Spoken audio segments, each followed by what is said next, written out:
Just want to ask you didn't play the Eagles last year when Jalen Hurts became the starting quarterback. What have you seen kind of in his evolution after watching tape, maybe even from the beginning of the year until now? To be honest with you, I've really watched Jalen since time he was in college at Alabama, and I was, down there in several spring practices and spring scrimmages and watching. The thing that's always stood up to me about Jalen is this guy is a fierce competitor. He's really a winner. He really is. And you can kind of see the way the team responds to him when they rally around. I've seen a lot of that when he was in college. It was no secret he went from Alabama to Oklahoma, continued to have success, and now in the league, really hasn't missed a step. And, you can see that the guys really responded to him in terms of how he plays. He's very, very competitive. He obviously adds a dimension to their team in terms of the quarterback runs and the scrambles, the extended plays. But he's a good passer down the field. He's very calm in situations. I think this guy's obviously got a good head on his shoulders in terms of being a poised quarterback.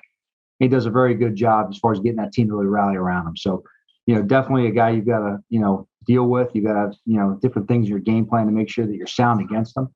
But a lot of respect for the way this guy really approaches the game and what he brings to the guys around him. Thanks, Joe. Howard. Hey, Joe, the head coach, tells the media, tells us every week that they're responsible for what happens with the football team. So why does an assistant coach normally take the fall? And in this case, obviously, Jason Garrett. Yeah, Howard, let's be clear. Someone's not taking a fall. This isn't a blame game. Look, I've made it very clear to our guys. I'm in no way concerned or influenced by external criticism or perception. My job is to make sure I make the best decisions for the team, put everyone in a position for success. I appreciate everything Jason did. I have a very good relationship with Jason. He's been very good to me in terms of being a young head coach and, sharing some wisdom from his experiences. He's helped me grow a lot. He's helped his team grow a lot. He's done a phenomenal job building relationships in this building. That being said, I've got to make the best decision for the team. And in this case, right now, this is the best for the team going forward. Martin. Hi, Joe. I wanted to ask you about a guy from Delaware who's on your team in Gary Brightwell. I've seen that he's mostly like a special teams guy. I was just kind of wondering what he's contributed so far this year. Yeah, first off, he claims Chester a lot more than Delaware, so definitely has more of that Southeastern PA to him. But I would just say in general, Gary, he's a guy that we brought in as a developmental running back. He's really making an impact for us in the kicking game. He's doing a good job developing as a running back in this league. This guy has really good vision in terms of being a blocker and pass protection. He's really understanding the big picture schemes. He does a good job in the receiving game. He runs crisp routes, has good hands, and he's good instincts in the field.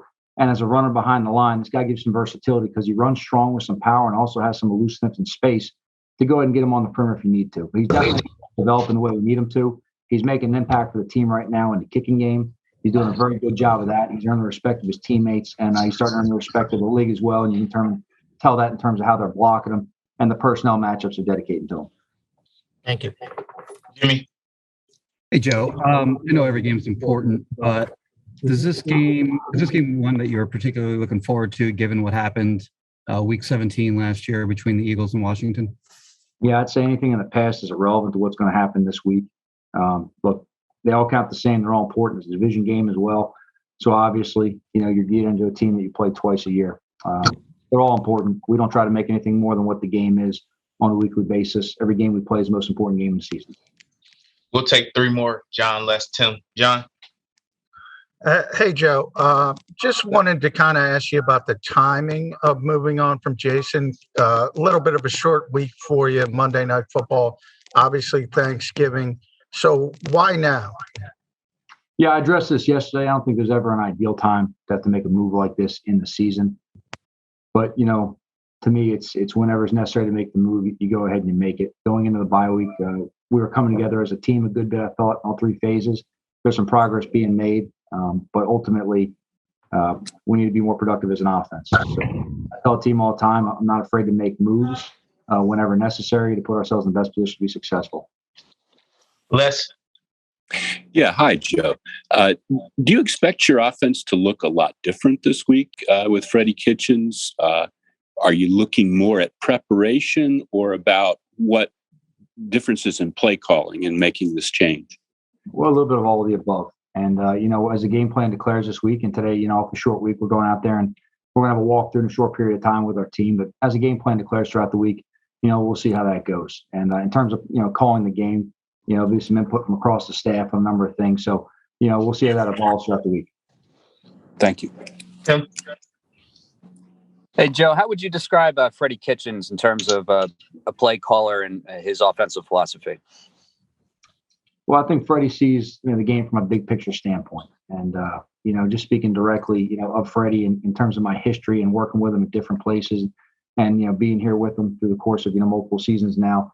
I think one thing Freddie really understands is in terms of putting our players in positions and being aggressive as a team. I'm not saying that was any different with Jason as well, but in terms of Freddie, the lens he looks at it with is through a lens of players. I think that's important when you talk about, distributing the ball around the team. You got to make sure you present opportunities for guys to make plays. Last one here, Mike. Hey, Joe. From the outside looking in, it seemed like during the draft process, you guys had a lot of interest in Devonta Smith. I was just curious, what do you like about his game, and what was it like scouting him during the draft process? Yeah, look, I think this guy is everything everyone thought he was going to be in the draft, to be honest with you. I think his attitude and his just football instincts are really make him a great player. And then on top of that, you throw in his athleticism, his long speed, his short area change of direction, burst, and obviously his hands.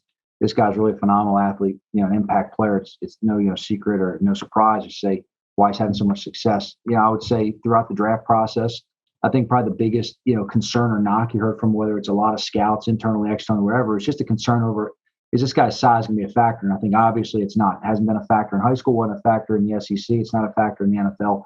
This guy's doing pretty much, I think, exactly what everyone thought he was going to do. And I think this guy comes from, the right tree in terms of how he's been trained to think and competitively. And I think it's showing up. Obviously, they got a great player right there. I'm very happy with the players we got in the draft as well. But, look, you scout a lot of players through the draft, and you kind of watch them as they go through their career, and you want to see, hey, well, we're right on this one. How did it turn out differently? How's maybe someone using somebody different than maybe we would have thought of as well? And I think this guy's just doing exactly what you thought he could do.